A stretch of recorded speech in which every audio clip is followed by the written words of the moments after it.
Hi everyone, welcome back to my channel. तो friends, आज हूँ तमारा माटे भरेला मरचानी रेसिपी लईने आवी छुं। तो भरेला मरचा बनाववा माटे अहीं मैं मरचा लई लीधा छे अने तेने पाणीमां आ रीते थोड़ीवार राखी लीधा छे। त्यार पछी मैं 2 चमची जेटलो चणानो लोट लीधो छे अने तेने मैं आ रीते कढ़ाईमां शेकी लीधो छे। चणाना लोटने शेकीने मसालो बनाववाथी मसालो खूब ज सरस बने छे अने खावामां पण ते खूब ज टेस्टी लागे छे। અને આ રીતે ચણાનો લોટ કાચો પણ નથી રહેતો અને મસાલામાં તે પ્રોપર લાગે છે। હવે મરચાંને આપણે આ રીતે પાણીમાં ધોઈ લેવાના છે અને ત્યાર પછી તેને કોઈ પણ એક ડીશમાં લઈ લેવાના છે।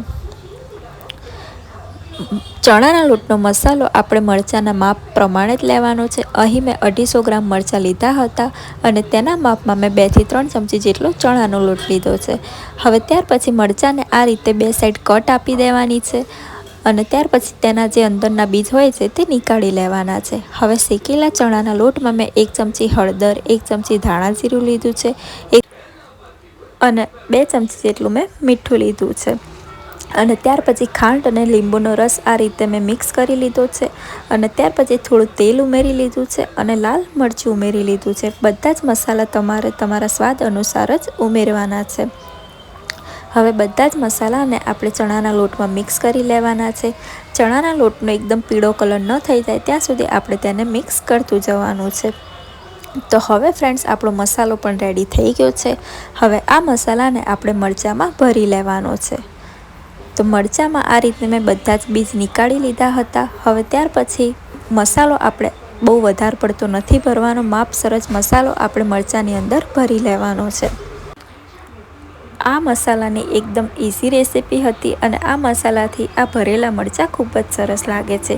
તમારે જો વાટેલું લસણ તેમાં ઉમેરવું હોય તો પણ તેનાથી પણ મસાલો ખૂબ જ ટેસ્ટી બનશે। તો ફ્રેન્ડ્સ, તમે જોઈ શકો છો, બસ એટલો જ મસાલો આપણે મરચાંની અંદર ભરવાનો છે, બહુ ઓછો પણ નહીં અને બહુ વધારે પણ નહીં। આ જ રીતે બધા મરચાંમાં મસાલો ભરી લેવાનો છે અને આ મરચાંની રેસીપી એકદમ ઇઝી પણ છે। જ્યારે કોઈ પણ જમવાનું હોય છે ત્યારે જમવાની સાથે જો આ ભરેલા મરચાં હોય છે તો જમવાની મજા જ કંઈક અલગ થઈ જાય છે। મારા ઘરમાં આ ભરેલા મરચાં બને છે કાં તો તળેલા મરચાં બને છે। તળેલા મરચાંની પણ મેં રેસીપી મારા ચેનલ ઉપર અપલોડ કરી છે, તેને પણ તમે એકવાર જોઈ લેજો। તો હવે ફ્રેન્ડ્સ, આપણે મરચાંનો વઘાર જોઈ લઈએ। તો વઘાર માટે મેં 2 ચમચી તેલ લઈ લીધું છે અને તેલ સરસ ગરમ થઈ જાય એટલે તેમાં અડધી ચમચી રાઈ ઉમેરી લેવાની છે અને અડધી ચમચી જીરું ઉમેરી લેવાનું છે। રાઈ અને જીરું તેલમાં સરસ મજાનું કકડી જાય એટલે આપણે મરચાંને પણ તેમાં ઉમેરી લેવાના છે, પણ મરચાંને આપણે એક એક કરીને જ તેમાં ઉમેરતા જવાનું છે। મરચાં જ્યારે આપણે તેલમાં ઉમેરીએ છીએ ત્યારે ગેસ ધીમો જ રાખવાનો છે, જેથી કરી તેલ આપણું બળી પણ ન જાય અને તેલના છાંટા પણ ન ઉડે। ધીમા જ ગેસે આ રીતે બધા જ મરચાંને એક એક કરીને તેમાં ઉમેરી લેવાના છે અને ત્યાર પછી હલકા હાથે મરચાંને ઉપર નીચે કરી લેવાના છે અને ચણાના લોટનો જે વધારે મસાલો રહ્યો હોય તેને આપણે આ રીતે મરચાંની ઉપર ભભરાવી લેવાનો છે। હવે હલકા જ હાથે મરચાંને ઉપર નીચે કરી લેવાના છે અને ધીમા જ ગેસે મરચાંને શેકાવા દેવાના છે। હવે ગેસ થોડું મીડિયમ કરીને આપણે મરચાંને ઢાંકી દેવાના છે અને ઢાંકીને 4 થી 5 મિનિટ સુધી એક સાઈડ તેને શેકાવા દેવાના છે। તો ફ્રેન્ડ્સ, આપણા મરચાં એક સાઈડ સરસ મજાના શેકાઈ ગયા છે। હવે હલકા સાથે આપણે મરચાંને બીજી સાઈડ ફેરવી લેવાના છે અને બીજી સાઈડ પણ આ જ રીતે ધીમા ગેસે તેને ઢાંકીને 4 થી 5 મિનિટ સુધી શેકાવા દેવાના છે। તો અહીં મેં મરચાંને હવે ઢાંકી દીધા છે અને 4 થી 5 મિનિટ સુધી તેને શેકાવા દેવાના છે।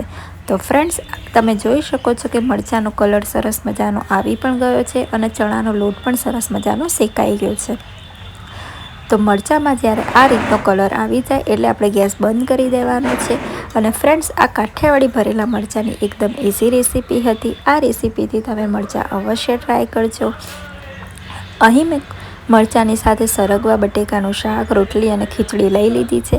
સરગવા બટેકાના શાકની રેસીપી પણ મેં મારી ચેનલ ઉપર અપલોડ કરી છે, તેને પણ તમે જોવાનું ના ભૂલતા। અને જો વિડીયો પસંદ આવ્યો હોય તો વિડીયોને લાઇક, શેર, કમેન્ટ અવશ્યથી કરી લેજો।